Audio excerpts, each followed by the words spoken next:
All right, guys, here we are. Sorry about that. That was a problem. I started the show and then we got kicked off. Do we have anybody in the chat room? I know that this has been a cluster F of a beginning of the show, and I do apologize for that.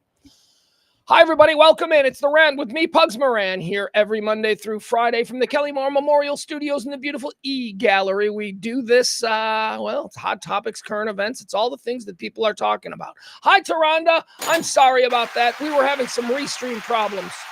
Come one, come all. There's Peter. There we go. Peter and Mikey D. All right. Good Lord. Thank you all. Appreciate you. All right, here's what we do here every day. We like to just sit and talk about the day. We talk about news. We talk about headlines, trends, whatever it is people are getting into. We're not an overtly political show, but, this is 2025. And he sounded like a liberal when he said that. Or he sounded like a Trumpster when okay, so just stop with that shit. We don't play that game here. But we are going to get into a whole bunch of stuff today. First and foremost, we're going to talk about... here's a headline for you. United Airlines shit the bed again. There's a big problem yesterday with United Airlines and data breach or something like that. I don't know. We'll figure that out. We won't spend too much time on that. That's just one of the dumb headlines. Also, we're going to do a recap. Yesterday, we started the show telling you about that shooting of 2 Pennsylvania state police officers in the Lackawanna Forest there. We spent the first 20 minutes to half hour of the show yesterday tracking that. There was a manhunt that was going on. All we knew at the time was that there were 2 police officers who were shot. There were 3 medevac helicopters flown to the scene. And that's it. So we got a recap. We'll bring you up to speed on what that was all about. The dust has settled. Now we know. Also today, Kristi Noem is firing back at South Park.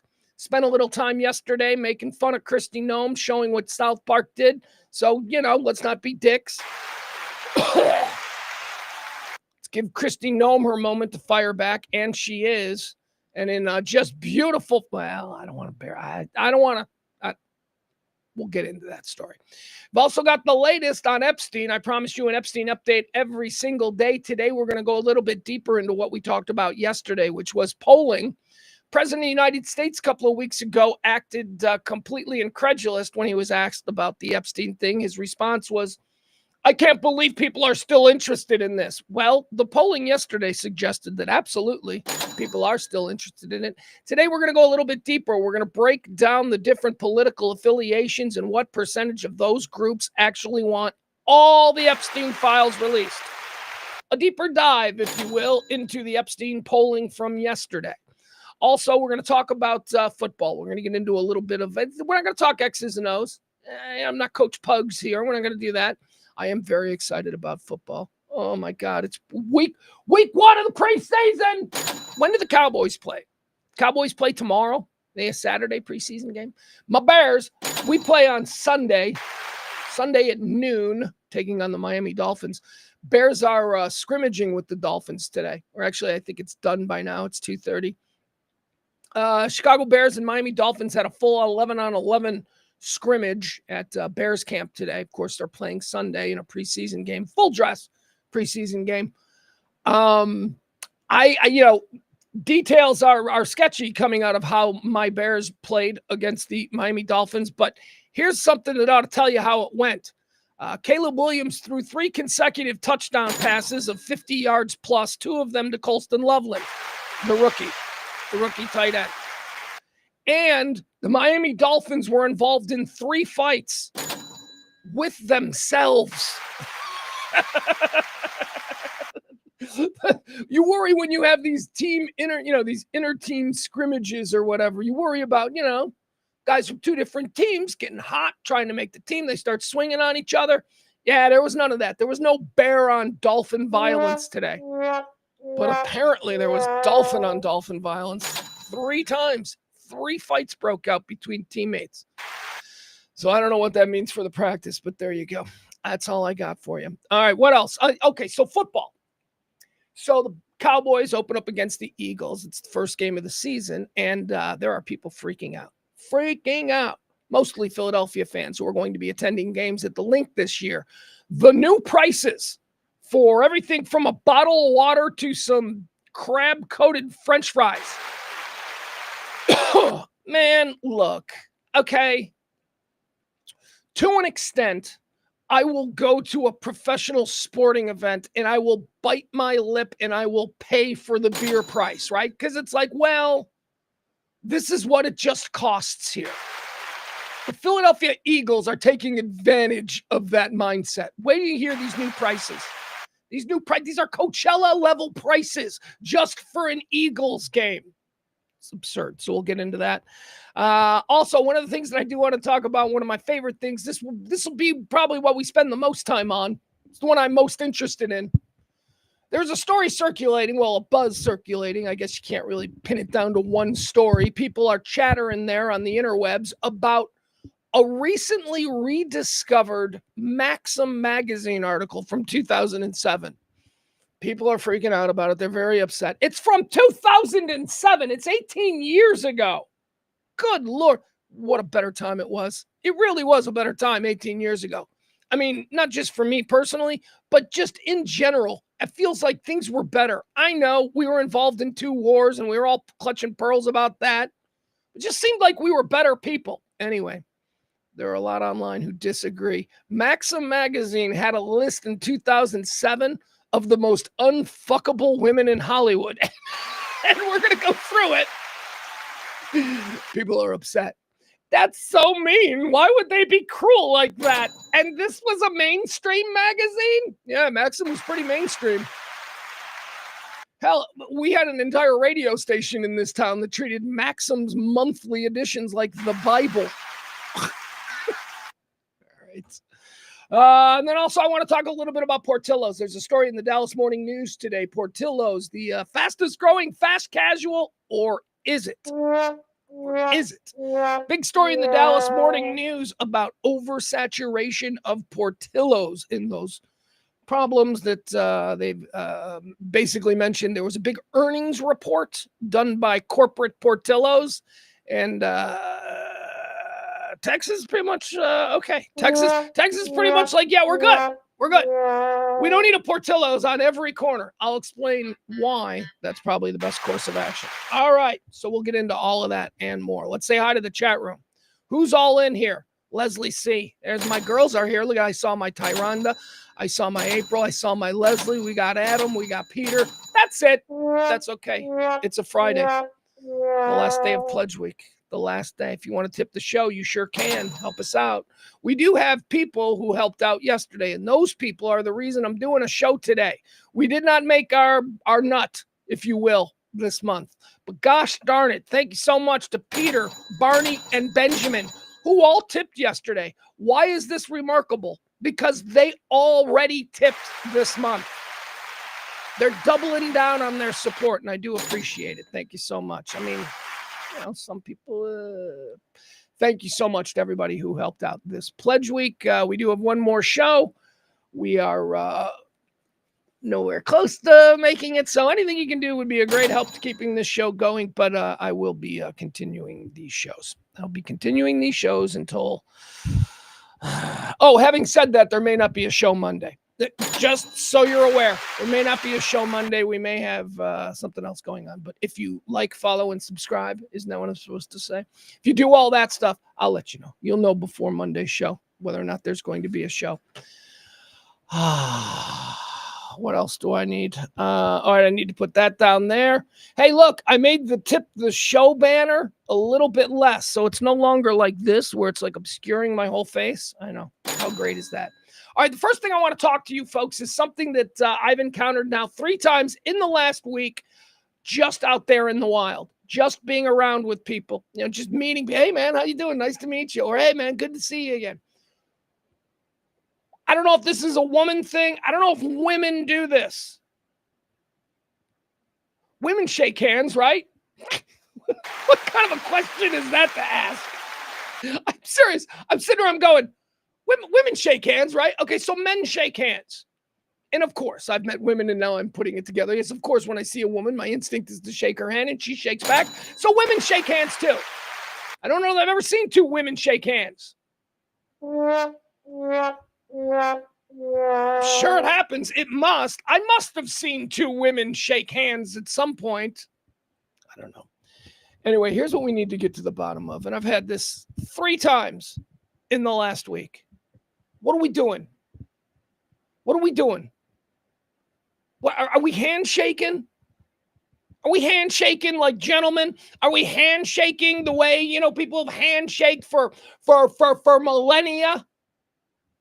Or are we fist bumping? I can't, I will no longer, I have to wait now. I have to wait with this person. I have to see what they're doing. What are they coming with, an open hand or a fist bump? Because 3 times in the last week, I went to go give a handshake and somebody tried to fist bump me. And then in mid-extension, I got to switch up from this to this and then change and go like that. And it's just very awkward. It's not as awkward as the, are we hugging? Are we hug? Okay, I guess we are hugging. Like that's the height of awkward, right? Because that says a whole lot about the relationship between you and the person. Like if you see somebody, and typically this occurs when you haven't seen somebody in a long time. Like you see somebody you went to high school with, or maybe your old college roommate after 30 years.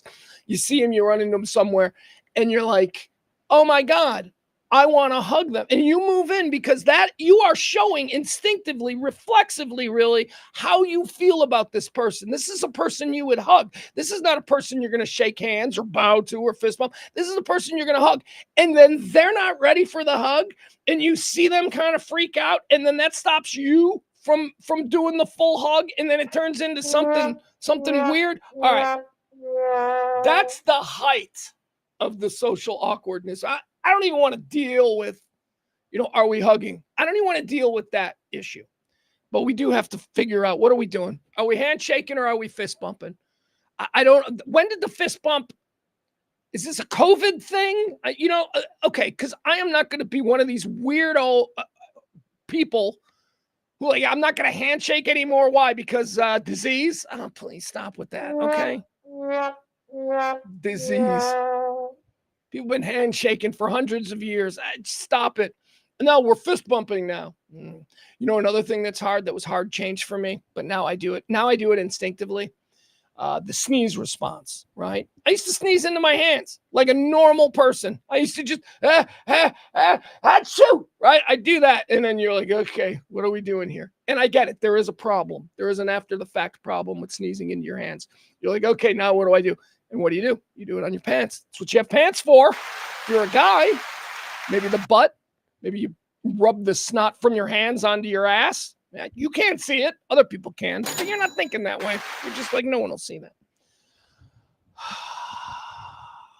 So what are we doing? Are we handshaking or are we fist bumping?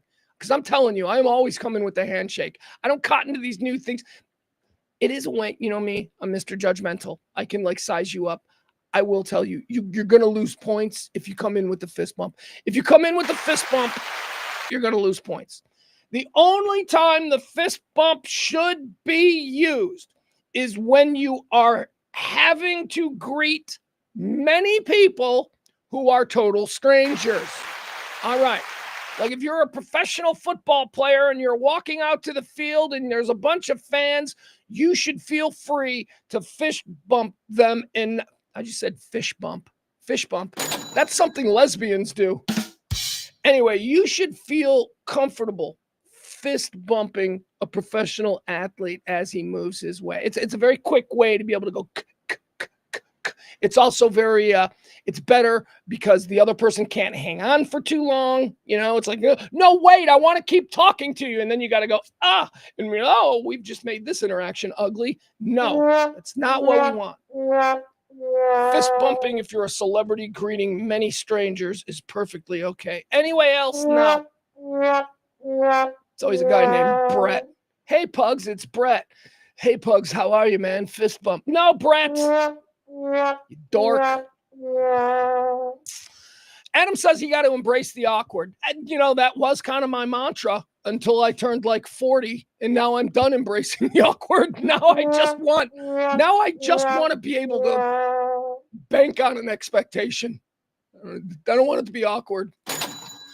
All right, let's go. Let's get into what we're talking about today. Here we go. Thank you to everybody who's helped out this pledge week, and thank you to anybody who may feel motivated enough to tip a little something today. All right, let's talk about what's happening here. United Airlines, they got in the news yesterday. Apparently, all the ground stop at like all the major airports for United Airlines. People were upset.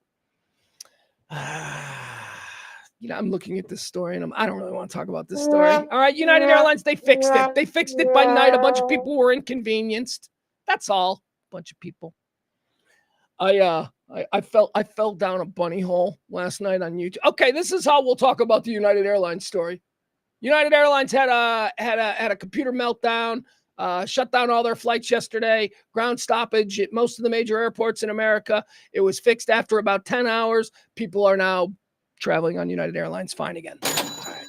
I fell into a bunny hole last night on YouTube of people behaving poorly in airports. Oh my God, was that fun? Do you guys, this always happens to me. So when I go to sleep and I'm ready to go to sleep, I put on this ambiance thing on YouTube. It's a black screen and it's a thunderstorm. And my TV's got really great speakers. So it really does sound authentic when I sleep, like I'm sleeping in a thunderstorm. It's fantastic. The dog loves it too. The dog seems to really appreciate this new, sort of sleep chamber that we've created. So before I do that, though, my attention gets caught by something else on YouTube. Right before I just decide, I'm like, oh, what's this? All right, I'll look at this. It's only 5 minutes. I'll check this out. So last night, I was intending to go to bed at like 12:15, stayed up till like 2 a.m. because somehow on YouTube, I fell down a hole where it's all entitled people at airports. Oh, it was great. I have a question. And I'm not talking to any of you people in the chat room because obviously you people in the chat room are fine. But to all of you people appearing in these YouTube videos of people behaving poorly at airports, who are you? Where? You can't all be mentally insane, right? Like some of them are obviously insane. Some of them ranting and out of control. And it's like, okay, somebody didn't take their medication. Okay, that's what that is. But then there are just other people who do not seem to be necessarily mentally out of control or mentally, clinically, I suppose is the word I should be looking for, clinically insane. They're just assholes. Like there's this one guy in an airport and he's probably Spirit, by the way, this was a Spirit Airlines flight. He was there waiting. They wouldn't let him on a Spirit Airlines flight because apparently he was being obnoxious. Now, he wasn't drunk. I didn't think he was drunk. He might have had a couple of drinks, but he's being obnoxious. And anyway, he's skinny and he's like 5'10". And these two airport cops show up and they're like all jacked and rocked out. These two airport cops show up. And this dude runs up to him and is like, oh, what's this? Got to take two of you to take me on? What? Come on. I'm ready. Let's do it. And I'm like, who are these people? Fucking the minute cops show up in any situation that you're involved in, shut your mouth. Understand that they have all the power in the moment. Oh, Pugs, that ain't right. Cops abuse their power. Yeah, they do. Don't be the part that gets abused. They do abuse their power. And in that moment, you are a complete supplicant to them. Cop shows up, it's yes or no, sure. I don't care if they're doing something illegal. Don't challenge a cop. My God. Look, maybe you're this is not going to hold up in court. No, you're right. 6 months from now, when you're in court, you're right. It's not going to hold up. But guess what? The next 24 hours of your life is going to be absolute hell because you're going to jail. And ain't nobody going to be able to bail you out right away. So anyway, I'm always fascinated when these people, they start challenging cops. Anyway, that's my United Airlines take. They made people upset at the airport. Airports are a place people get upset. Next, tonight, I think, because I saw a couple of videos in this category. Next, it's going to be people losing their shit at amusement parks. So that's what I'm going to be doing tonight. We'll be watching people at Disney go absolutely nuts. Maybe some cruise ships on Saturday. Maybe I'll do people losing their shit on cruise ships, although that could have a double meaning if you're familiar with cruising. All right, United Airlines, there you go. All right, let's be a little more serious now, and let's talk about the Penn State. It's not Penn State. Well, state of Pennsylvania. State of Pennsylvania troopers yesterday, 2 of them were shot. We opened the show with this. We had the scanner going. We were listening to some really chaotic scanner traffic between 5 responding county sheriffs there in the area. And as I pointed out, I knew that was not just a regular old story when it started to pop, because of the response of 5 county sheriffs. That almost always means, see, they don't like you'll see other videos on YouTube, or you'll listen to these scanners sometimes. Other counties don't really want to get involved in shit because, it's like if there's mayhem going on in a county, you got to ask permission for those other guys to come over. And sometimes you got to beg them for backup because they don't want to be involved in any of the, paperwork or nonsense. But when it's a cop down, when a cop has been shot, man, that's where you see the response. So I knew it was something, and I knew there was something police related going on when I saw the early reaction from the other county sheriffs there in the area. But it was the Lackawanna State Park, Susquehanna, Pennsylvania is where this occurred. 2 police officers were shot. They flew in 3 medevac helicopters. That's all we knew. And there was a manhunt. We knew that there was a manhunt, or at least we were told there was a manhunt. And, there was the lull of the story. So we went on and we continued with whatever we did yesterday. But here, let me get you up to speed now, because we know exactly what happened there. Suspected gunman is dead after killing a woman and injuring 2 Pennsylvania state troopers. So there, we didn't know about a woman. We didn't know. All we knew was that 2 state troopers in Pennsylvania had been shot, and the guy was on the run. Now we know he's dead. We know that the Pennsylvania state troopers are not dead, but we do now learn that there is a female victim here. Let me give you what they know. It says a shooting in Susquehanna County on Thursday left 2 Pennsylvania state troopers in the hospital, a woman shot dead, and the reported suspect killed by authorities. 2 Pennsylvania state troopers were shot on Thursday while responding to a call in Susquehanna County. The suspect, now identified, but not named here, weirdly, maybe later in the story. See, that's bad journalism. That's bad journalism. I'm sorry. You can't just say the suspect, now identified, and then not identify him. Okay, I'm glad you know. How about sharing that with your readers? God, that's just such poor journalism. The writing is so bad. Mr. Morris's Journalism 101 in Columbia, these people would have never gotten out of that class. 2 Pennsylvania state troopers were shot on Thursday while responding to a call in Susquehanna County. Authorities said the suspect, now identified, was shot and killed by other responding members of the Pennsylvania State Police. According to Pennsylvania State Police, the 2 troopers, who've been identified as Trooper Joseph Perchinsky and Trooper William Jenkins, responded to a call on Route 171 in Thompson Township in the northeastern part of the county. So they get a call and these 2 cops show up. Police stated that during the encounter, here we go, we got a name. There we are. Name should have been first, though, before you said who we now know. All right, so now we're getting 2 paragraphs later, we're getting the name.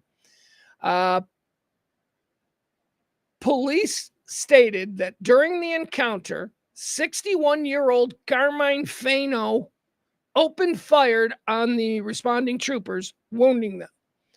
So the police were responding to, I believe, a domestic dispute, a domestic situation. As the cops come screaming up at the location where they were called, they were immediately fired upon by Carmine Fano, who, I'll read it to you. Pennsylvania State Police Commissioner Colonel Christopher Paris stated that the troopers at the Gibson Barracks in Pennsylvania received a report of shots fired in the area. Lori Wasco, a resident, had been shot by Fano. The call was reported in by her partner, according to police. All right, so this is different than what I thought. This is a more updated story. From the story that I was originally going to run with today and that I'd read earlier today, I was under the impression that Fano, Carmine Fano, and the victim, I thought they were a couple. But it turns out here, Lori Wasco and Carmine Fano were not a couple because the police were called by Lori Wasco, the victim's partner. Again, what is this? Whenever you say that, right? Whenever you say that, it's not a problem. But you're thinking, okay, they're gay. All right, so it's a gay lesbian couple, right? I mean, it's whenever somebody says my partner, which gets really tricky. Because if you're like let's just say if you're a non-alpha male who is maybe into, I like to dance and I like theater. Like if you're a guy like that and you have a male business partner and you introduce, I was telling my partner the other day, we all immediately go, oh, he's gay. Is that it? He's gay. And it's like I say, Seinfeld. There's nothing wrong with that. But, it is something that does feed our, subtext of trying to put everything together. Anyway, I think she's gay. I think that's it. I think this was a lesbian couple that was killed, or one lesbian from a lesbian couple who was killed by 61-year-old Carmine Fano. We still don't know the motivation. Maybe that's it. I don't know. And I'm not looking to gin anything up unnecessarily. I'm just piecing this together like you. Carmine Fano was a resident of the area. Colonel Paris, this is the guy speaking from the Pennsylvania State Police. Colonel Paris said that the residences were several hundred yards away from one another. Wasco was shot in a vehicle in the general vicinity of the area. So they're neighbors. So Carmine Fano and Lori Wasco, the woman who was shot, they're neighbors. They're not a couple. Colonel Paris said that throughout the assault, Fano fired several dozen rounds from a semi-automatic long rifle. Officer Puczynski was shot twice in the torso area. Jenkins was shot twice, once in each arm. The two troopers sustained serious injuries as a result. One applied a tourniquet to the other. They were airlifted to a Geisinger hospital for emergency treatment. Let's see. A coordinated response by multiple Pennsylvania State Police units and law. Okay. Both troopers are now in stable condition. That's good. An investigation into the lethal use of force will be conducted. Sounds justified to me. All right. So we still don't know. There's details about what Fano had against Lori Wasco, and was it anything because she has a partner? I don't know. All right, there you have it. That's a recap from yesterday's Pennsylvania police shooting there. All right, let's go into South Park. Here's another recap from yesterday. So yesterday we talked about South Park. South Park screaming truth to power. Love how they do that. They went after Kristi Noem and the immigration stuff that's going on with ICE. Kristi Noem has fired back today. Let's find out what Kristi is saying. Kristi Noem fires back at South Park for mocking her looks.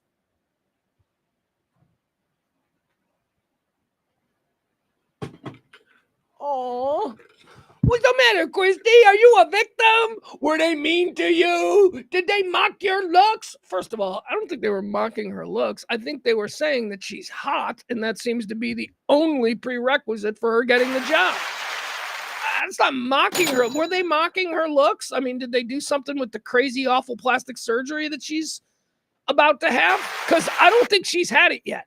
I don't think she's had the full MAGA plastic surgery yet. She's still very sexy to me, Kristi Noem. But, once they cross that Rubicon, and they will, you see them. This is like any MAGA woman that passes 45, I think.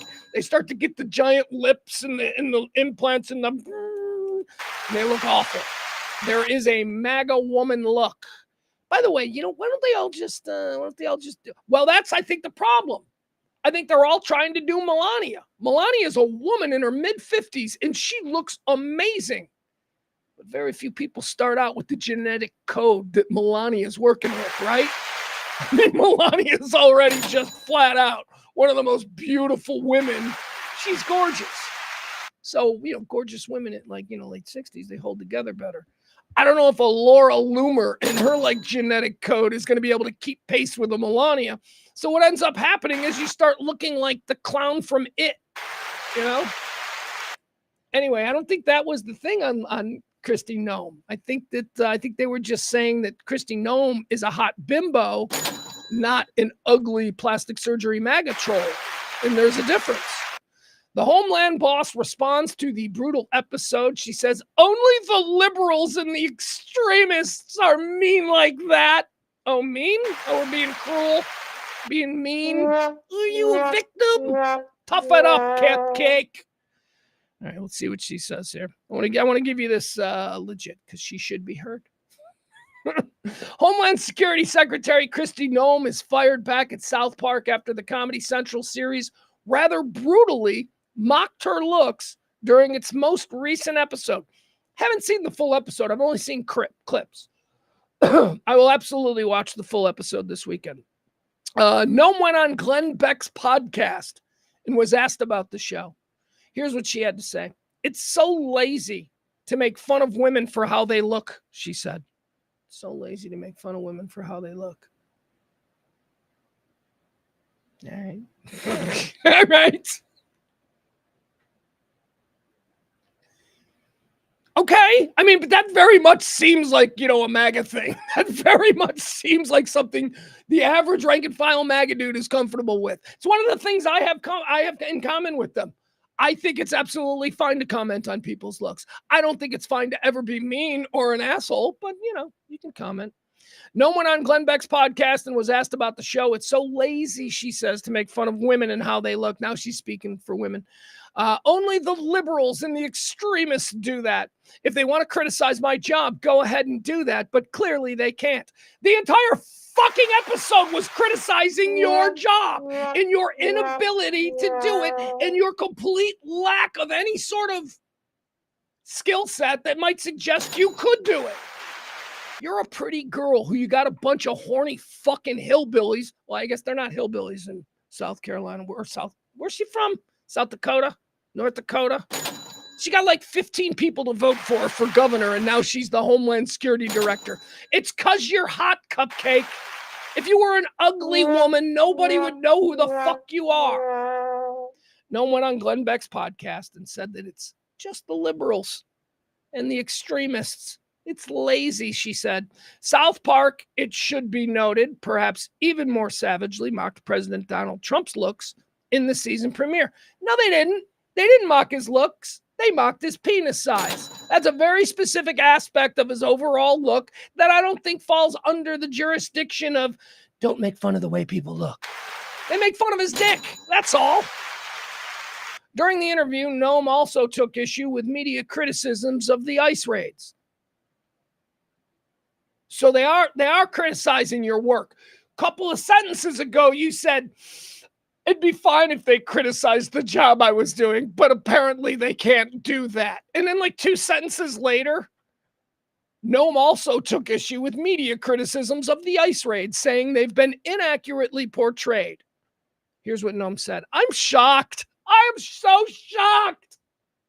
Stop with the hyperbole on both sides. Everybody stop being, I am outraged by this. I can't believe how much it hurt. Stop it. You people are all phonies. These are all performative emotional responses used in order to get like-minded morons to support you. Noem also took issue with media criticisms of the ICE raids, saying that they've been inaccurately portrayed, and I am shocked every day by the amount of stories that all right, I don't want to get into this. I don't want to get into the fucking ICE stuff. If I want to talk about ICE shit, we can do it all day long. All right, there you go. Anyway, Kristi Noem goes on Glenn Beck. She's hurt and she's pearl clutching and don't make fun of her.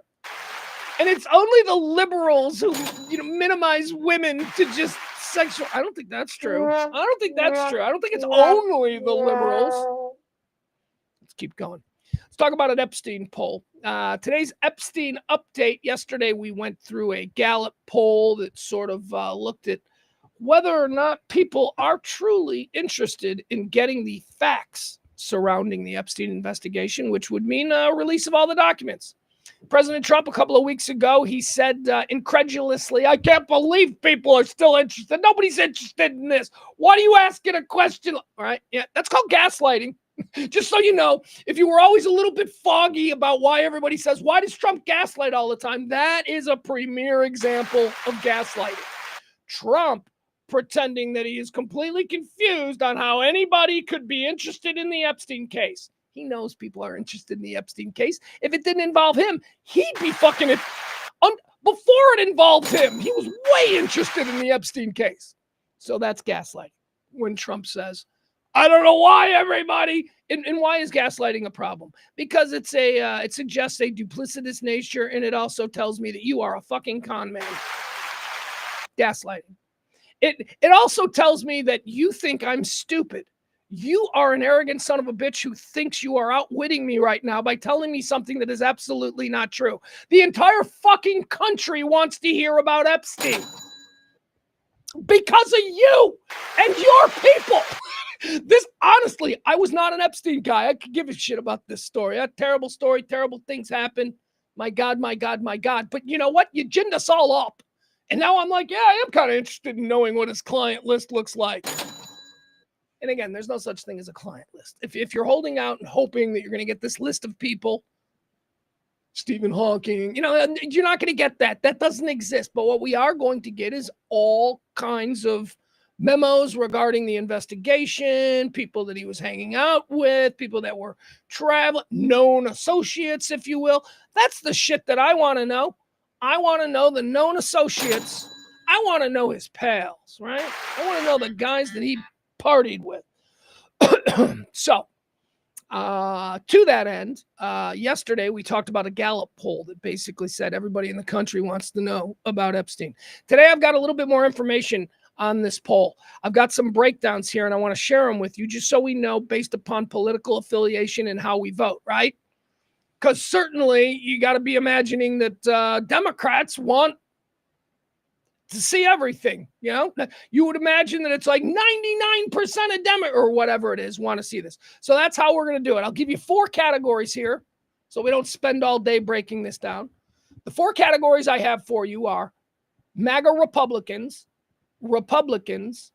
independents, and Democrats. Okay, that's just 4 simple categories. Now, who of those 4 groups do you think is most interested in having all the Epstein stuff released?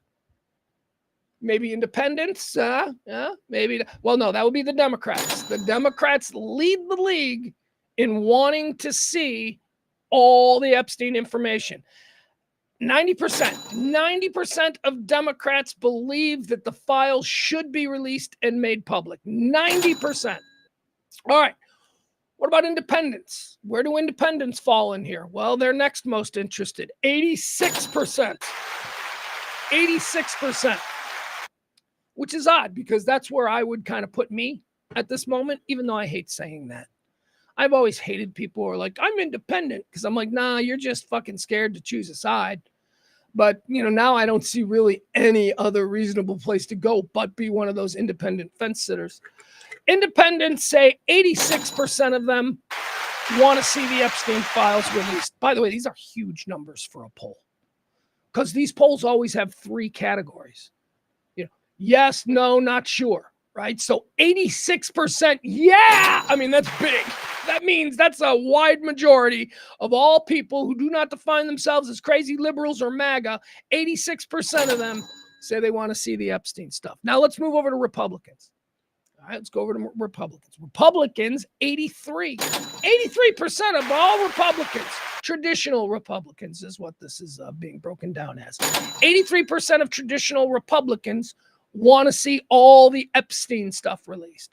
And that brings up the last group, the smallest group. These are the people who want to see the Epstein stuff released the least because they know damn well their guy's going to be named. And that is the MAGA Republicans. 82%. 80, that's a fucking monster number for the people who should be most worried. 82% of MAGA Republicans say release all the Epstein files. So the difference is only 8% between the 2 extreme political groups. 8%. Democrats, 90% of them say release the Epstein shit. MAGA Republicans, 82% of them say release the Epstein shit. We got to release all this shit. Or maybe I'll participate in the next January 6th type event, an Epstein-related event. All right, there you go. That's the Epstein update for today.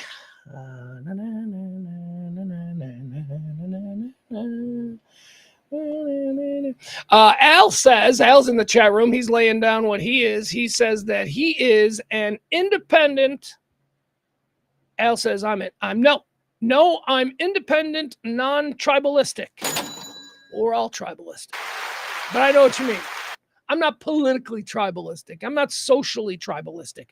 I am culturally tribalistic. I love my Catholic culture. I don't believe in Catholicism and I don't go to church, but I'm telling you, if there's a big Catholic party or a reason, like, midnight mass or something, wear big hats and robes. I love all that stuff. Bad music, monks. Come on, monks singing, scary as fuck, but also cool. So culturally, I'm tribalistic in that way. I'm also very proud of my Irish culture. I like that whole aspect of it. Tribalistic, but not politically. Sports, I'm very sports tribal. Very sports tribal. Hate them Packers. I would kill a Packer fan. I would murder a Packer fan if I had enough to drink and he had enough to drink and he was running his stupid mouth. All right. But thank you, Al. It's good to know that you're not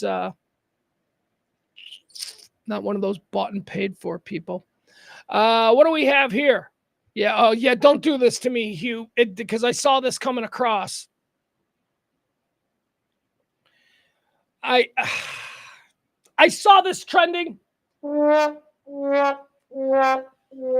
my personal trends. And I guess we'll talk about it. Let me pull up the story. It's probably okay.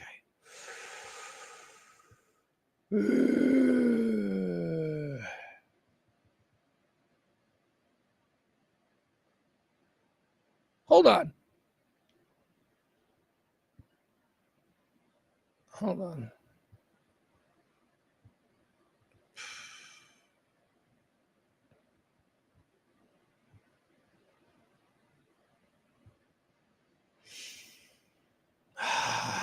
All right, so yeah, we do have some breaking news, and Hugh is right.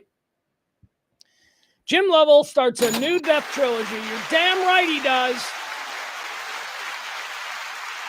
But first, before we get into his place in the new death trilogy, let me talk a little bit about Jim Lovell. Jim Lovell's a guy who I've met many times. Jim Lovell is a guy that I would hope that if I ran into him somewhere, he might recognize. He might be like, "Oh, hey man, how are you?" He used to do our radio show in Chicago all the time, and I'm a massive fan of Jim Lovell. Who is Jim Lovell? He's the commander of the Apollo 13. He was portrayed by Tom Hanks. Tom Hanks won an Oscar for his portrayal. He is he's a hero. He's an American hero. He was actually one of the guys. He was supposed to be on Apollo 11. His story, if you don't know the Jim Lovell story, it is just incredible. Anyway, such a cool man. Such a cool man. All right, breaking news. Famed NASA astronaut and Apollo 13 commander Jim Lovell has died at the age of 97. Jim Lovell, an astronaut best known as the commander of the ill-fated Apollo 13, has died. NASA announced his passing Friday afternoon and included this statement from his family. "We are enormously proud of his amazing life and career accomplishments, highlighted by his legendary leadership in pioneering human spaceflight. But to all of us, he was dad, granddad, and the leader of our family. Most importantly, he was our hero. We will miss his unshakable optimism, his sense of humor, and the way that he made each of us feel we could do the impossible. He was truly one of a kind."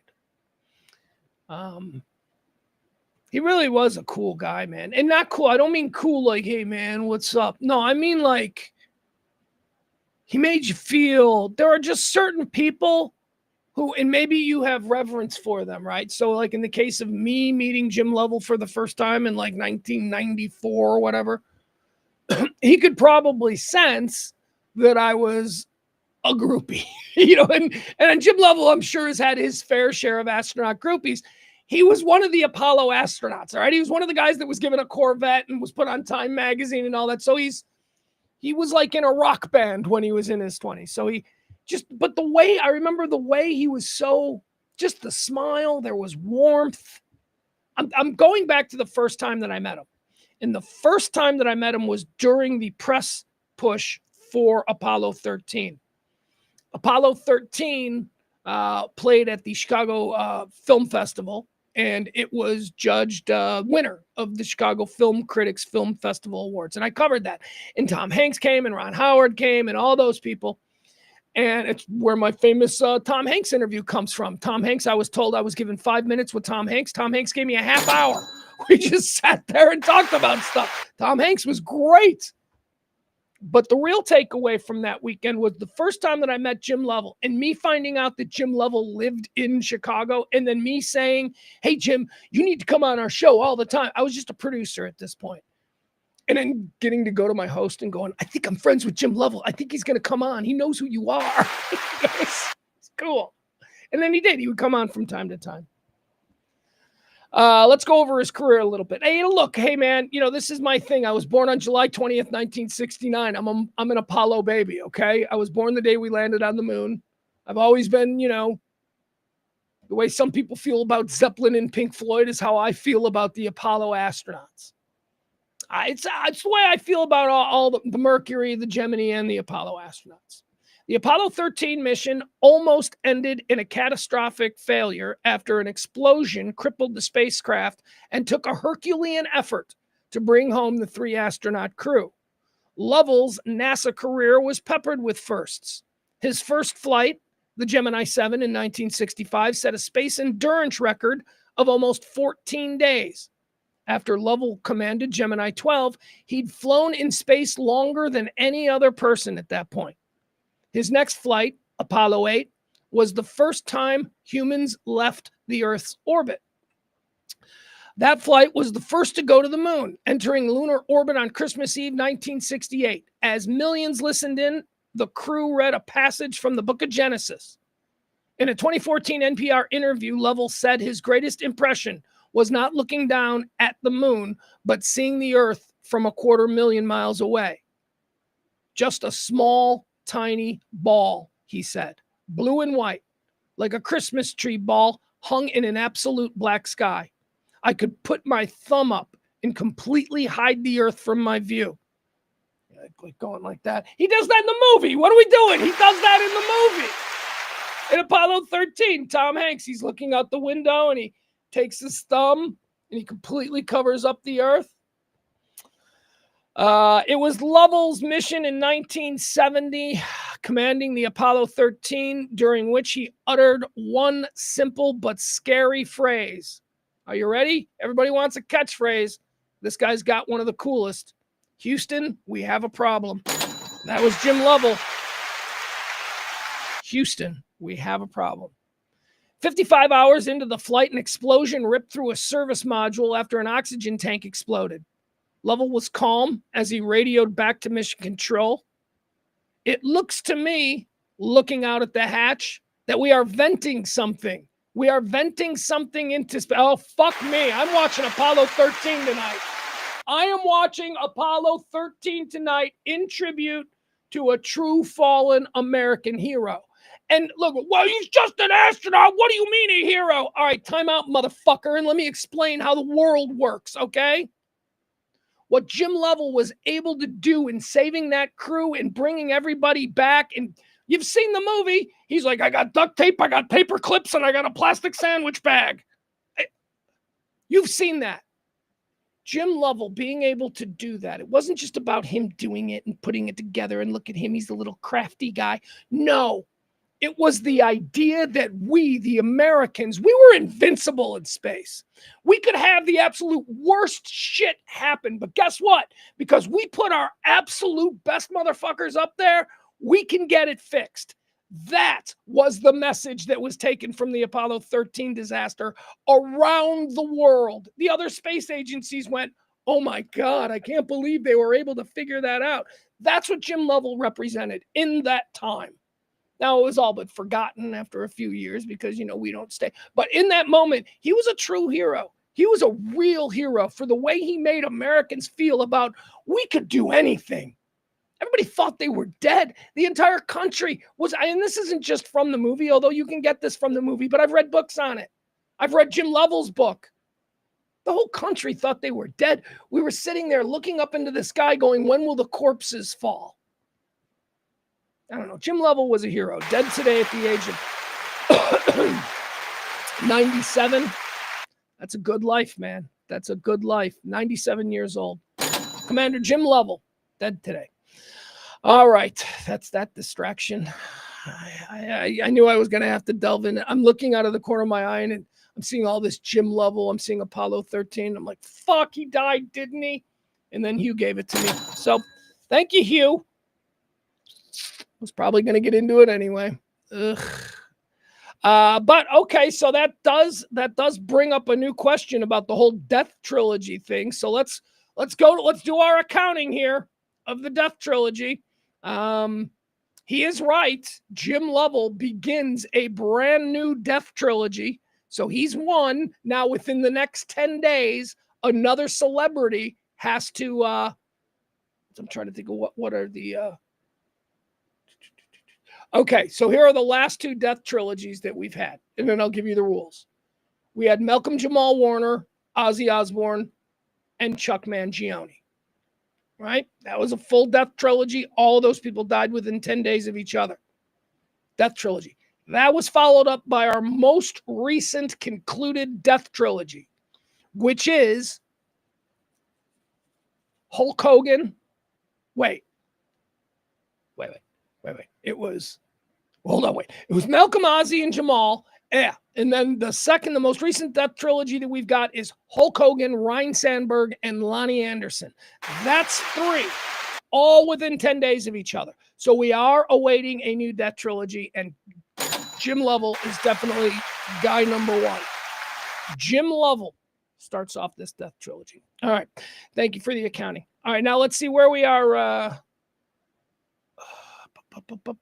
Where are we in today's thing? All right, we did the Epstein poll.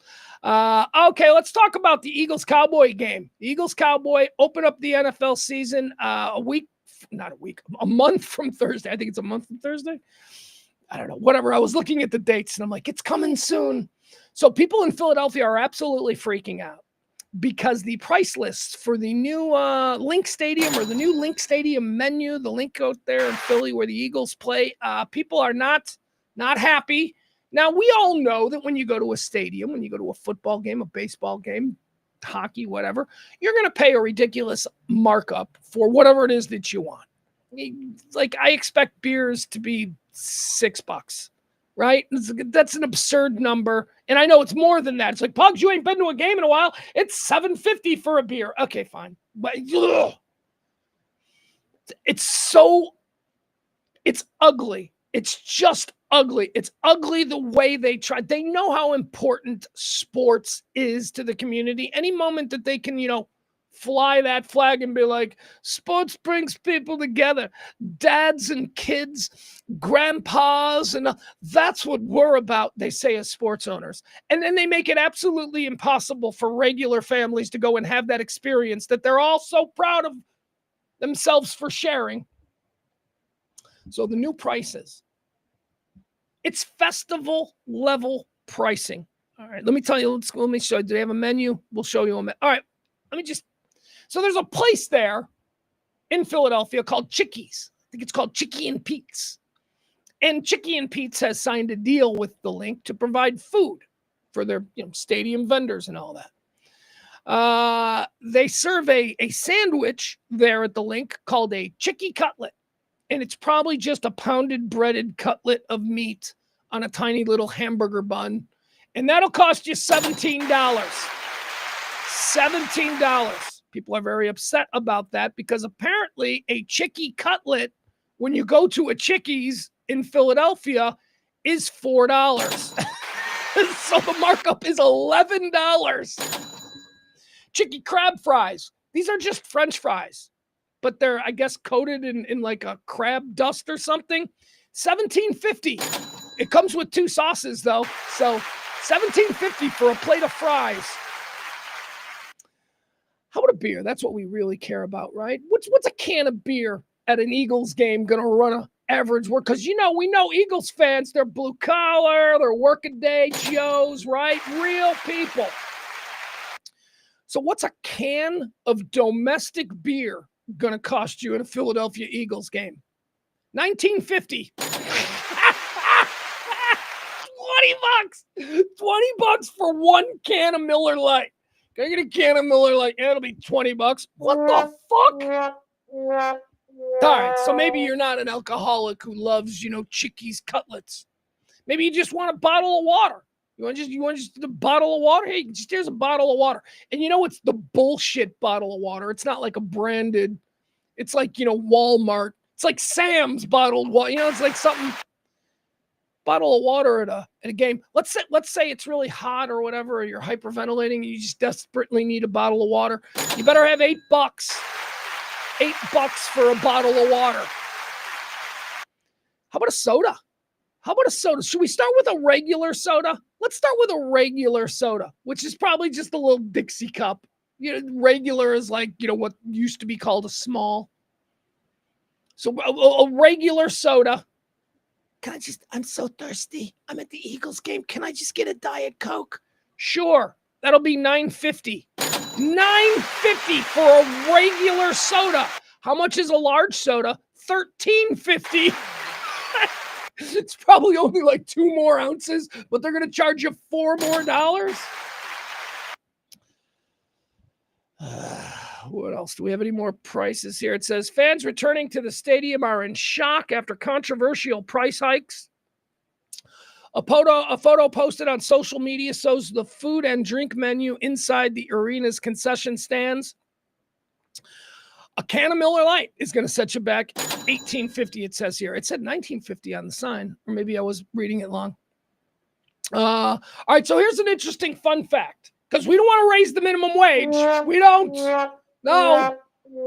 So a vendor making minimum wage at an Eagles game would have to work 3 hours in order to get 1 can of domestic beer that he's selling. That means an employee on minimum wage will have to work 2.5, almost 3 hours to afford a small can of domestic beer. No, there's nothing wrong with that. That's not an indication of the haves and the have-nots and all of this bullshit. Games are for rich people. Games are for the tiered rich people. The people in the shittiest seats at Eagles games are still gonna be rich people by my standard. Like the people in the shittiest sheets now are now like the factory foreman and his family. Why? Because they can afford to drop $200 on fucking French fries and waters. Yet they're still in the shitty seats. And then if you're like in the lower bowl at one of these games, you like own 5 car dealerships. And then if you own other sports teams, then you're in the box area. Then you're in the like super wealthy area. But make no mistake, there is no spot in new stadiums for working class regular people. There is no spot for us anymore. So just stay home and watch it on TV. All right, that's the first game. So if you're a Cowboy fan and you're thinking about heading out there for the very first, pack a couple extra bucks, especially if you think you're gonna be thirsty. All right, now I want to talk about a story from 2007 that is making the rounds today, and people are freaking out on the social webs. It's a story from Maxim magazine. Do you guys? Well, of course you do. Like my son, he's 16. He wouldn't know what Maxim magazine is. I don't know what that is. But Maxim magazine used to be what do you think they had? What do you think Maxim magazine had? An 8-year run? Because Maxim magazine wasn't around in the 80s. Maxim magazine wasn't around in, the 90s. Maxim magazine came up maybe late 90s, maybe early 2000s. Here's what it was. It was a men's magazine. It was as if you took all of the dumbest elements from GQ, the most meathead articles from Playboy, and, sprinkled in a little bit of the worst writers who have ever written for Sports Illustrated. That would be Maxim. Maxim was not a quality magazine. It was jerk-off material for teenagers who were afraid to get caught with actual nudie pictures. And it was a phenomenon. As a matter of fact, Maxim magazine spurred a bunch of imitators. It was so successful out of the gate. Remember, Wasn't FHM another one? Was that something like for him? And then I remember there was another one called Gear magazine, where it was just like, there was another one too. There was another like Maxim. There was another big one. There was Maxim and this, and like a Coke and a Pepsi. I don't think it was for him, FHM. I don't think that was it. Anyway, point is this. Maxim used to do all kinds of shock jockey, for lack of a better term, kind of articles. And it was a time, 2007, before social media, when you could do shocking things and people would be offended by these shocking things that you did, but they didn't really have any recourse to sort of posse up with all of the other thin skins and, make a big stink about it. That came in the social media age. But back in 2007, a major magazine that is on stands all over the globe could have an article about the most unfuckable, ugly women who people think are hot. It's straight out of a show that Kelly and I would have done. This is content from a shock jock meeting in 1998. And yet in 2007, it was an article. Well, somehow this article has been rediscovered. And people, especially young people, are shocked that this was ever a thing. And who could say such a thing? Well, I don't know. Since Trump won last November, I'm like, yeah, I think it's all right to say these things. I don't have a problem with that. So let's go over this list. I actually found the article from 2007. And what it is essentially an article that Maxim writers all sort of polled the room or whatever, and they came up with a list of women who are presented as sexy, but men do not find sexy at all. So figure out what is this titled. Let me get the proper title of it. Unsexiest. Okay, so it's their unsexiest list for 2007, and it is supposed to have been the yin and the yang of their hot list. Maxim's hot list was always, a big deal. So anyway, it should be interesting for your own edification as we go through this unsexiest list. This year's hot list, the number one hottest thing, according to Maxim, in 2007 was Lindsay Lohan. Christina Aguilera was 2, and 3 was Scarlett Johansson. So that was their hot list for 2007. So this list in 2007 is supposed to be the opposite of that. All right, here we go. Let me, really? You gonna make me sign in on this? All right, so Maxim condemned, here's one of the headlines. Maxim condemned after unsexiest women's list resurfaces with surprising first place winner being called ridiculously cruel. All right, so remember 2007, who did Maxim rate as the unsexiest woman in the world or in Hollywood? Sarah Jessica Parker. That's right. Sarah Jessica Parker was ranked in 2007. Remember, the opposite is Lindsay Lohan. Lindsay Lohan was considered the hottest damn thing by Maxim in 2007. And don't you dare scoff at that, because I was there in 2007, and I can tell you that Lindsay Lohan was absolutely one of the hottest damn things of 2007. I know that looks like a bad call in 2025, but back then, she was something. Scarlett Johansson still is. I don't know about Christina Aguilera. All right, so the opposite of that, the unsexiest woman in 2007, according to Maxim, was Sarah Jessica Parker. All right, let me just read you how this story is being presented. So you have Sarah Jessica Parker. More like unsexy in the city. Am I right? Netzians are ripping on a controversial 18-year-old Maxim article this morning that listed the most unattractive women in showbiz, with Sex and the City star Sarah Jessica Parker topping the Mount Rushmore of alleged off-putting celebrity women. See how this is a problem? Because in 2025, off-putting celebrity women. Hey, guess what? It's 2025. Not all women in Hollywood are super hot. I got questions about some women that are presented as hot today. I don't feel as comfortable as mentioning it as maybe I did in 2007, but hey, maybe I will. Let me read more here. In 2007, Maxim thought it was clever to publish a list of unsexiest women alive. I promise you this issue sold. So they were clever. They were 2007 clever. And aren't you interesting with your sarcastic mocking looking back from 2025? In 2007, Maxim thought it was clever to publish a list of unsexiest women alive. Here are the 5 women they selected. Well, oh, we got pictures. All right, let's do pictures here. Yeah, oh, thankfully, the New York Post, man. They're very visual. They know their readers are stupid, and they just give big glossy pictures. I love it. All right, here you go. All right, so here's number 1. Number 1, Sarah Jessica Parker. Let's make her a little bit bigger. Let's go a little bit shorter. Look, I understand what they're saying about Sarah Jessica Parker. Sarah Jessica Parker has always been what your mom and your girlfriend think is attractive. There you go. That's why Sex and the City was such a hit show. Women don't actually feel threatened by her.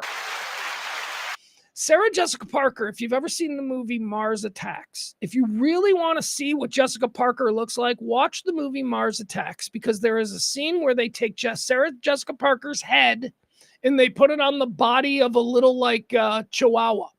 So you're not being distracted by Sarah Jessica Parker's body, which in the 90s was fantastic. She was a Cleveland Brown. She was a butterface. Those are the terms we used. See Mars Attacks, where they take Sarah Jessica Parker's head and put it on a chihuahua, and you're not distracted by her body. All you see is her face, and you're like, yeah, no, that's... But hey, she's an incredibly successful and talented actress, and she's made a career, and she seems to have a nice... So fuck you about me being mean to her. She's gonna be fine, okay? Oh, really? I should feel bad because I don't want to fuck Sarah Jessica Parker? Oh, is that how she walks around? Everyone in the world's got to think she's gorgeous. Hey, nobody thinks I'm gorgeous, all right? Sorry, Sarah Jessica Parker, but yeah, you're a butterface. All right, there she is. She's number 1. Who did they say was number 2? Let's see what's number 2 here in the story. There's no more. Oh, here you go. All right, this chick. All right, number 2 in 2007 was Sandra Oh. I don't know what she's from. She's from everything. Like, you know, there's not like one show. Killing something. She's from some show killing something. But she is absolutely not sexy. She is totally not sexy. Now, the premise of this article from 2007 was that here's women who they say are sexy, but we don't think they're sexy. They're not sexy, right? I get that. Nobody ever said Sandra Oh was sexy. She's just kind of a cool actress who does cool. I mean, she's not competing with Lucy Liu, right? Wait, why did you say Lucy Liu? Why are you being Asian racist? I don't know. I guess it's just reflexive. I was trying to think of someone to compare to Sandra Oh. I went with Lucy Liu. I don't fucking know. All right, so number 2 on the list that people are reacting to, Maxim, 2007 unsexiest woman list. They got Sandra Oh. Number 1 was Sarah Jessica Parker. Who's the third? Oh, this one? Oh, come on. Amy Winehouse, 2007. They went with Amy Winehouse as unsexiest woman in showbiz. And yeah, man, I mean, she wasn't sexy. I'm sorry. Amy Winehouse was not sexy. I was a big fan. Oh my God. Back to Black. Oh my God. Rehab. First time I heard Rehab, I'm like, this is a very cool song. Look at her. She's doing like a Motown girl group kind of thing. She's obviously a Denzian of Ronnie Spector. She's got some real sort of jazz rock lounge influences here. It was a new thing and she was great. And I didn't find her sexy at all. So don't try and present her that way. All right. There she is. The mega talented though. I really do. Have you seen the documentary, Amy, about her life? Oh man, that's a tearjerker. She seemed like a really, really good girl who was really talented, who really fell in with the wrong people and really liked drugs. She was like, hey, I've never done this before, but this is great. Is this what everybody talks about with drugs? Because I can totally see it. There she is. She was number 3. So number 1 on the 2007 Maxim list was Sarah Jessica Parker. Number 2 was Sandra Oh. Number 3 on the list of unsexiest women back in 2007 was Amy Winehouse. And number 4 was Britney. All right. Now here, a little context for you. I get this because you're probably like, what? Why would they put, I mean, even at her worst, Britney was still, Trainwreck Britney there's still something kind of sexy about Trainwreck Britney. And I think what's sexy about Trainwreck Britney is that I can close my eyes and still remember, oops, I did it again, Britney, which, makes up for Trainwreck Britney. I'm still attracted to Britney Spears, no matter how Trainwrecky she looks. All right, so they put her on there. This was the height of her Trainwrecky time. 2007 was the shaved head attacking people with it. So yeah, I can see why they'd be like, she's not sexy anymore. Anybody else on this list, or are they just going to give us those? They're just going to give. Oh, and Madonna. Madonna rounds it out. Madonna is number 5 on the list. They said Madonna was unsexy in 2007. Ooh, they ought to see her in 2025. I don't know if it was Madonna 2007, 18 years ago. Was Madonna maybe still? I got to be honest with you guys. I never thought Madonna was sexy. I know, and she's right in my wheelhouse. Like, she popped up when I was like 14. But she was all that popped up because nothing else popped up. You know what I mean? I was never taken by her. When I think back of my Gen X 80s pop women that like Madonna would be the one you would expect. Like, wasn't she the sexiest thing? No, she was marketed as the sexiest thing, but I never really felt it authentically. So who would have been for me? Somebody, well. I mean, you say all you want about Madonna, but all the chicks that Prince was hanging out with, they were better. Apollonia, Sheila E., Vanity, Wendy and Lisa, they were all better than Madonna, but they weren't really big stars. So let's look for like big stars who, when I was 14 or 15, I'd have been like, she's better than Madonna. Susanna Hoffs, so easy. The Bangles, Susanna Hoffs. Oh my God. Belinda Carlisle. Oh my God. Jane Wiedlin of the Go-Go's. She was so cute. And then we got into Lita Ford, but I never thought Lita Ford was hot. I mean, now, later in life, I mean, like, I think the Runaways are really a cool band and all that stuff. And I wish I'd have been a little bit more up to speed on who Lita Ford was and what she had done before being, the 80s metal chick. But no, I was never hot for Lita Ford. I never thought she was hot. Who else? Debbie Gibson. I like Debbie Gibson, and it's not weird because she was my same age. Pug, she was like 15. I'm like, yeah, so was I. Okay? I'm allowed to like Debbie Gibson. Not Tina Turner. Never got that one. I never got, Tina Turner is so hot. I'm like, no, she's not. Whitney Houston. Whitney Houston was definitely hot in the 80s. Definitely. All right, that's it. There you go. Those are your 5 unsexiest women, according to a Maxim article from 2007. You got Sarah Jessica Parker at number 1. You've got Sandra Oh at number 2. You've got, who was number 3? Amy Winehouse at number 3. Britney Spears at number 4. And bringing up the rear, if you will, Madonna, the number 5 unsexiest woman. Maybe this was done by somebody. Like, how are they bringing back Maxim? Because I can't imagine why this weird random one-off article from like 18 years ago would suddenly resurface unless somebody was going to bring back the Maxim brand, which they should. Why isn't there like a Maxim podcast platform? They should bring it back. Trump is making it okay for Maxim to write articles like the unsexiest women again. And I'm all for that. All for it. Shock radio. I want it back.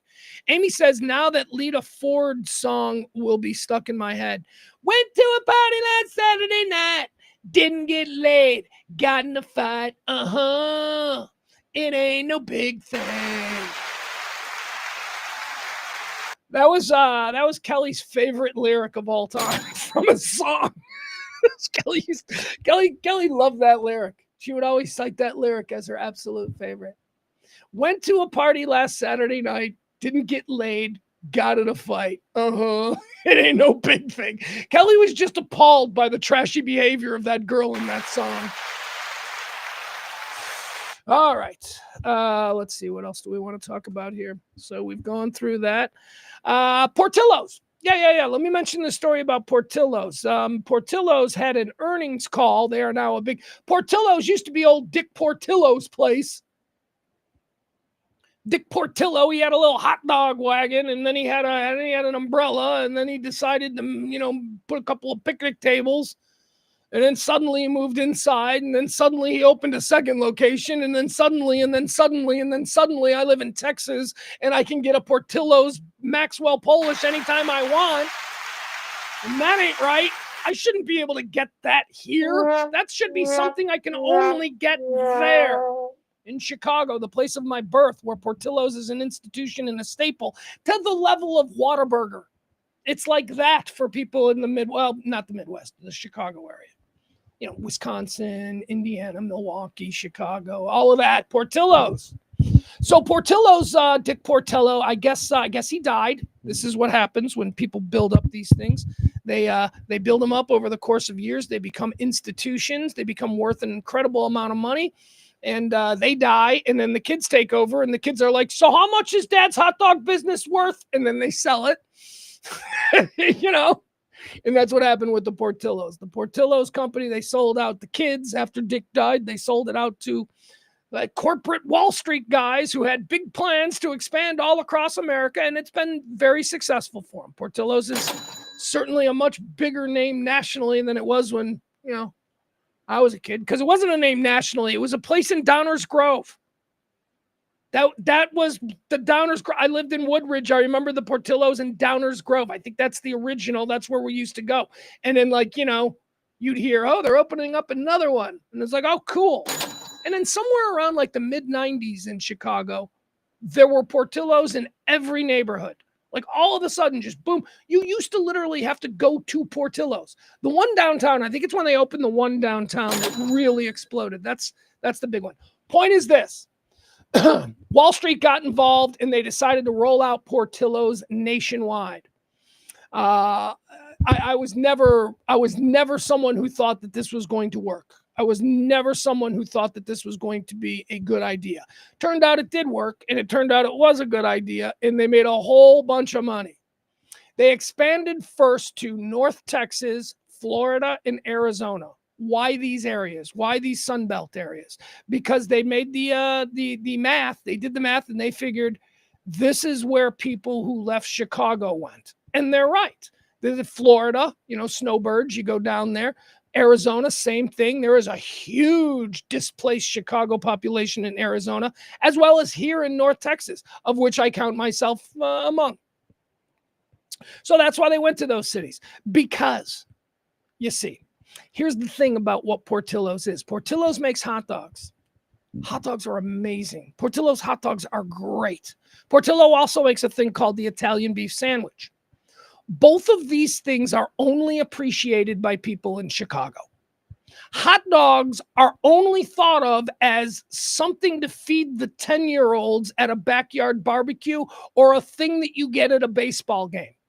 Chicago hot dog culture, New York hot dog culture, even, Detroit has a pretty good hot dog culture. It's different than everywhere else in the world, right? The tubed meat enthusiast is alive and well in places like I just mentioned, but not necessarily everywhere else. I don't know anybody, I grew up in a place where I probably had 2 or 3 Chicago dogs every week of my life because it was just easy. What do you want to grab for lunch? You want to give me a dog? Give me a couple. I'm going for dogs. Who wants dogs? Yeah, get about 10 of them. I'll probably eat 2. It's like tacos. the frequency of which I consumed Chicago-style hot dogs growing up and Italian beef to a lesser, Italian beef sandwiches to a lesser degree. But it's probably similar to the way my Texas friends grew up getting tacos. And again, just so you know, tacos were a luxury for me. I didn't grow up with tacos. I grew up with a Taco Bell like 5 miles away from my house. And that was it. And then there was a place called Chi-Chi's, and we loved going to Chi-Chi's because Chi-Chi's was the best Mexican food ever. Fast forward to me living in Texas for 20 years going, I can't believe I fucking ate Chi-Chi's. That was such garbage. That was not Mexican food. I'm up there eating Chi-Chi's half my life. I come down to Texas, have my mind blown. Well, this isn't like Chi-Chi's. This is much better. So you understand where you grow up and these sort of cultural and traditional meals of certain areas are different. They're different. So when they decided to expand back to Portillo's, when they decided to expand to places like Florida, Arizona, and Texas, they did so first because they thought they could make the biggest show there because there was awareness, because there were a lot of people who lived in these other places. The average guy, my average friend who grew up in Arlington doesn't know what an Italian beef sandwich is. What's that? This place they got beef sandwich. So Portillo's was banking on the fact that there were enough people in Florida, Arizona, and North Texas to be able to inform others about what it is. And it worked. It was great. Portillo's restaurants in Texas were the #1 new chain in Texas, like 3 years in a row. The Colony store, do you remember when the Colony opened off 121? Hours. The first time I went there, I waited like 3 weeks to go in because of the lines that were there. I waited like 3 weeks and I still waited in line for an hour. So it was a phenomenon. And then they built. And now this town is lousy with Portillo's. Everywhere. Every town's got a new Portillo's. So that brings us to the earnings call. It's not good. It's not good. Specifically for Texas. Portillo's over the past 6 months is cratering. It is, well, I say cratering. I shouldn't say that. Flat. It is flat. They have stopped seeing any growth at all in their restaurants. They are maintaining, a level of success, but you want to grow. You have to grow more. You have to increase. You have to bring in new people if you want to justify, the new Westlake location or, the Mansfield. Or actually, I think there is one in Mansfield. I'm just throwing that out there. So here's what I think went wrong with Portillo's. Not that anything went wrong. I mean, they're not closing any. They're still opening all the ones. There's still a new one outside Fort Worth that they're building. But their earnings are flat and it's causing concern. And I have a theory on what's happening here. I think they just ran out of people who think of hot dogs and Italian beef as staples. Now, it's funny because I know there's some people in Chicago who are in the chat room right now or listening to this show, and they're like, that's absurd. What do you mean? There are people who don't think an Italian beef is a staple? I mean, in Chicago, an Italian beef is as common as a hamburger. You eat a hamburger or chicken wings, or maybe here, Texas tacos and brisket, right? It's just common. Hot dog, like I said, man, I grew up, I probably had 3 hot dogs every week of my life growing up. Here in Texas, people didn't grow up that way. People don't know what an Italian beef sandwich is, so they don't crave it, right? I feel the same way about White Castles. I crave White Castles. And I don't have any White Castles around here. And other people, my friends, they're like, I don't get why you like White Castles so much. And I'm like, it's because you haven't acquired a taste for it. You didn't grow up with it. You don't know what what that flavor is. And it's not to say I know better than you. No, it's just that we have different experiences. You know what I don't know? I probably don't know what some fucking amazing 20-hour smoked brisket tastes like that you take for granted because that's what you grew up with, right? So we have different, it's not about I know better than you. So Portillo's, I think they just expanded too fast and they ran out of people like me and other people who are transplants who do crave it and who do want it. My son and I get Portillo's every 2 weeks. He craves it. I'm trying to make sure that he grows up with that flavor in his mouth every week, just so that he knows. But that's the problem. They've simply run out of people who are being drawn to the location because they know what it is, are familiar with the product, understand how superior it is to other things, and will drive there to get it. If you live in a subdivision behind a Portillo's and you've never had Portillo's, you're not going there. You're just gonna be like, I wonder what that place is. So that's the problem. There needs to be a more concerted effort, I guess, maybe well, this is what Portillo's is doing. You know, me saying that people just grow up in this area without having hot dogs and Italian beef as a staple of their diet, and that's why they don't crave it now. So maybe what they're doing here is they're trying to make it a staple in people's diet. Well, then I'd say lower your prices. Charge for hot dogs the way when I was a kid. When I was a kid, I could buy a Portillo's Chicago dog for like $1.50. Make them $1.50, and you know, maybe you'll start generating this generational flavor for people to understand what it is. You have to have a taste for it. If you don't, and you get tastes for things by being like, you have a taste for your mom's chicken noodle soup. I don't. I've never had it, but you grew up on it. So you'll be like, oh man, I would really love that right now. That's what Portillo's appeal to Chicagoans has always been. That it is the traditional taste that we all grew up with. That's not the same appeal for these new markets. Florida people don't know what that is. You know, Florida might know a lot about, like, you know, gator sticks or something like that, but they don't know Italian beef. They don't have that. So anyway, there you have it. Earnings are flat as being reported by the Portillo's people. The Dallas Morning News has a bunch of theories on why this is. Although, thanks to the Dallas Morning News is still like, hey, you people need to go here. I know we're not supposed to say this, but it's a really good restaurant. I mean, nobody says Portillo sucks. No, actually, you know who says Portillo sucks? Other Chicagoans. Other Chicagoans who just simply have a different favorite beef place are the ones that are like, I don't understand why you people are talking about how great it is. It's because they're the biggest. Portillo's is the McDonald's of Italian beef. And, you know, they're not the best. That's the other thing. They're not the best. Oh, I thought Portillo's was the best. No, Portillo's is the biggest. Portillo's is what I have access to, right? It's not the best. What do I think is the best? Rubino's Italian beef. That would be at 167th and Oak Park Avenue in Tinley Park. Rubino's Deli. I would send you there for their Italian beef, which is just the best Italian beef I've ever had. But I'd also encourage you to pick up a breaded steak sandwich from Rubino's. All right.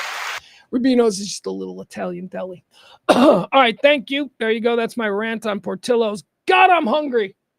God, I want Portillo's. Can't afford Portillo's. Paid some of my bills. Got to do all that. Oh, by the way, good time to remind you, tip the show. If you're so inclined, you want to help keep this show going, there you go. Today's show is brought to us by Peter, Barney, and Benjamin. They're double tippers this month. They have tipped twice. That is like a beautiful thing. Thank you, fellas.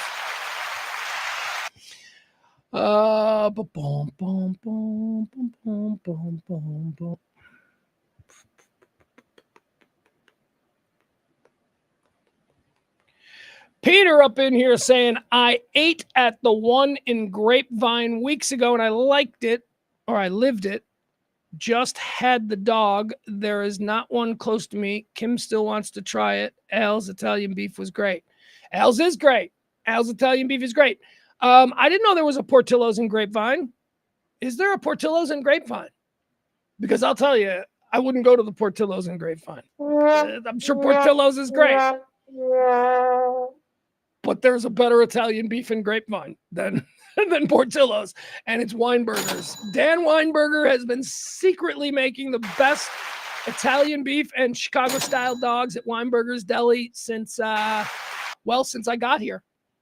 We met Dan Weinberger. Dan Weinberger and his brother are from Dalton, Illinois. They are their family ran beef restaurants and stuff and sandwich shops in Dalton, Illinois. They moved here to Texas in like the early 90s, started a deli, and they were the only place in Texas where you could get Italian beef. And I discovered them very early on. when Kelly and I moved here, 2002. They came out and brought us beefs. They're like, hey, you can't get beefs here. And we're like, no way. And so we've been friends ever since. So if you're in Grapevine and you want an Italian beef sandwich, you go to Weinberger's. You don't go to Portillo's. You go to Weinberger's. Of course, gotta love Weinberger's. Hugh says the one in Grapevine. It's about a mile from Weinberger's. Really? Fuck, man. Ugh. I hope. You know what? Dan's fine. Dan Weinberger is such an institution in that community. Although he's got to be pissed. He's got to be like, fuck. People used to drive to him from all over Texas to get his Italian beef. Transplanted Chicago. He had people that used to come in from Houston, from Austin, and they passing through, need to pick up my case of Italian beef because I live outside Houston. And now there's like 2 places to get a top-notch Italian beef, and they're like a mile apart in Grapevine. Dan's is better.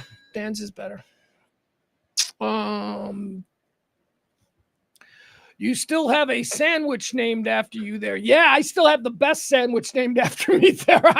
That Pugs, and it's the Pugs and Kelly now, right? We used to have our own sandwiches. There was a Pug sandwich and there was a Kelly sandwich. And the Kelly sandwich was healthy because Kelly was very healthy. She was, it was all like leanness and avocado and nobody bought her sandwich. Not because nobody liked her, but because it was an awful sandwich. That's what you get for being that. If your brand, Kelly's brand was, physical fitness and all that stuff.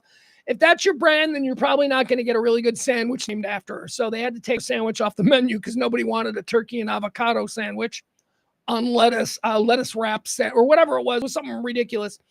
And they took my sandwich and they just moved her into my sandwich. And now my sandwich, which was once the Pugs, is now a Pugs and Kelly. That's fine. It's fine. I mean, she's dead, so I can't be mean about it, but you stay in your own sandwich line. It's not my fault you decided to be healthy. I'm the big fat guy, so of course they made a great sandwich named after me. I love my sandwich. When Dan presented my sandwich to me, I was a little bit, I had never had it. I didn't know what it was. It's called it's apparently a sandwich that is popular in the Northeast of America. It's got horseradish, it's got roast beef, and it's on a pretzel bun called a Kimmelwick bun. It's hot, it's meaty, it's cheesy and hearty. It's awesome. I love my sandwich. Back off, Kelly. That's my sandwich. See, I can't do that because she's not with us anymore. So I got to be like, oh, I'm just pleased to have a sandwich named with her. Which, of course, I am. All right, what else do we have here? Here's a funny story out of Houston. Hey, remember that story in Houston about Trump Burger? Trump Burger. Some dude opened up a place in Houston called Trump Burger, and it's all like MAGA fries, and it's all kinds. It was like crazy. Yeah, that guy just got deported. The Lebanese businessman who opened up Trump Burger in Houston has been deported by ICE. It's unfortunate. That's unfortunate. All right, guys, I think that's it. We got some videos here I was going to get into, but I don't really want to do that. So I think we are going to end this show. I would one more time like to encourage you to help out this show. That's it. We didn't make our nut, if you will, as far as what we need to pay. As far as what I need to pay. I say we, the royal we, because I don't want to make it sound as sad as it is, but it's all just me. It's all just me. So if you want to help out, you can tip the show, and that would be greatly appreciated. But thank you today to our heroes, Peter and Barney and Benjamin. You guys are the best. Thank you so much. And also, as always, if you want to tip the show, go ahead right there. What else? Is there anything else in closing?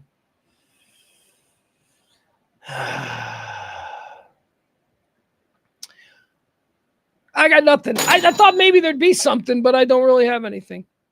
And you guys, oh, here's something that we can do. Okay, since I got you guys in the chat room, let's do this right now because I can focus on it, okay? I got nothing to watch. I seriously, I don't know what the hell. I told you last night I fell down a bunny hole of just watching YouTube videos of people getting arrested at airports, and that's because I don't have anything to watch. Now, I have given you guys a whole bunch of things to watch, but those are things that I've already seen. I think yesterday I encouraged you all to watch the Austin Yogurt Shop Murders. That's on HBO. That's on HX. And then I told you about Titans, The Rise of Hollywood, from the producers of The Men Who Built America. And I told you that was on Prime. I was wrong. I was wrong because I finished that series, Titans, The Rise of Hollywood. I finished that yesterday, and it wasn't on. It wasn't on Prime. It was on Netflix. That doesn't seem like a Netflix show to me, but it was on Netflix. So those are the two things that I suggested yesterday that you guys could watch. As always, if you are new to the game, I just finished the whole 6-season run of Animal Kingdom, which is also on Netflix. Amazing. Stars Ellen Barkin as sort of like a boss of a crime family, but her crime family is literally her family. It's all her sons. It's her little dirtbag sons. Animal Kingdom is so good. And if you haven't watched that, check it out. But I want to know from you, what do you guys, is there anything that you want to suggest to me that I should watch? Because guys, I got nothing. I mean, here's what I'm looking forward to, not looking forward to, but what I know is going to actually be my reality. At some point, I'm going to be on the couch today with a remote, and I will spend a good 2 hours going through all the platforms, just looking for anything that looks interesting. I'm looking for a series, but I feel like I've seen all the good ones. Like, I feel like there's no series. Every once in a while, I'll find a series that I've known about for a long time, but never gave the time of day to, and be like, oh, that's awesome. Case in point, Animal Kingdom. Animal Kingdom was that series. I was like, that looks stupid. That guy on the cover looks like a douchebag. Hey, this looks like a douchebag. And then I watch it, and it's like, awesome. Al suggests Josh the Intern on YouTube. I don't know what that is. Is this a comedy? Well, I shouldn't be a dick, right? I'm looking for a series. I'm looking for something dramatic, something. It doesn't have to be dramatic. I'm looking for something that's a good story. You know, I've never seen Lost. And like every time I get desperate, I'm like, maybe I just start watching Lost. But that's kind of, I don't really want to do that because everybody who loved Lost, they're like really angry about how it ended. And I don't want to be that. Like, I don't want to start watching Lost knowing full well I'm going to be completely upset about not having anything answered. I don't know. Let's see here. Adam says, I'm swamped at work. Have seen some great stuff lately. We'll let you know when I have a second. All right, that's fine. That's good. Maybe it's not a comedy because Al's got more information on the YouTube show Josh the Intern. He says, no, it's not a comedy. He goes out in the middle of nowhere after seeing something odd on Google Maps, and he ventures into, oh yeah, he's one of those geolocator guys. How do I know that term? Because my son told me that I'd be a good geolocator. I'm like, well, thank you. Does that mean something among your little teen group? Like, is that a thing to be proud of, that you'd be a good geolocator? He said that because whenever there's breaking news, I always get the Google Maps out and I try and look at the exact area where the breaking news is happening. And, and I can do things like I can find shit without an address. I'll just take a frame off the TV and I'll be like, okay, that's a street sign, but right beneath it, there's a yellow fire hydrant. And then I'll go to Google Maps and I'll get in the area and I'll start looking for a yellow fire hydrant. I don't know. I'm psycho. I might be on the spectrum with this stuff, but that's the kind of shit I do. And my son thinks I'd be a good geolocator. Sounds like that's what Josh the Intern is. Adam says Apple TV Plus, that other Seth Rogen show with Rose Byrne. Okay. Complicating. Is it complicated? No, what is it? Is that a good show? I think I've got like 2 seasons of that, right? Rose Byrne and Seth Rogen. I really like Seth Rogen. You know, he seems pretty cool. I fucking love Rose Byrne. Rose Byrne is like in my top 5 favorite actresses. I've been a massive Rose Byrne fan since Damages. That's right. That's how far back I go. The FX television series Damages with Glenn Close from like 2007, where Rose Byrne played a young female attorney. That's a great show. If you guys don't know Damages, that's an incredible show. But I rewatched Damages. I rewatched Damages about a year ago, so I can't watch that again. Yeah, what is that Apple TV show? It's Rose Byrne and Seth Rogen, and it's like complicated. Why do I keep saying it's like a one-word title? Because it probably is. All right, you guys are no help. Kevin says, you loved Rose Byrne and Peter Rabbit. I don't know. I don't know what that is. I must have missed that. Peter Rabbit, is that a movie? Is that a movie they made? I don't know.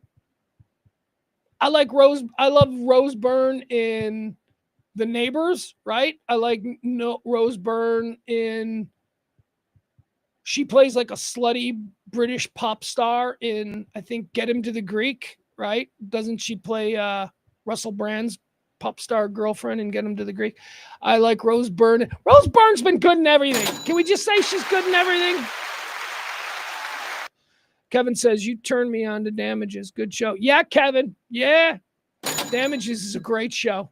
It was the first thing Rose Byrne ever did. That's why I'm very proud of her career. So I will watch the Seth Rogen Rose Byrne show on Apple. I all last season, because it's been like out for a couple of years now. I'm like, I gotta watch that show. I never did. Okay, I'm done. You guys are the best. We'll be back. I don't know if we're going to be here on Monday. I might have something I got to do on Monday. But you know me, I love doing this. So it's not like I'm trying to take days off. Once again, help out. Pledge week ends today. If you can, that'd be great. If not, I still love you, and I get it. We all struggle. But I got to go. You're the best. See you later. Bye.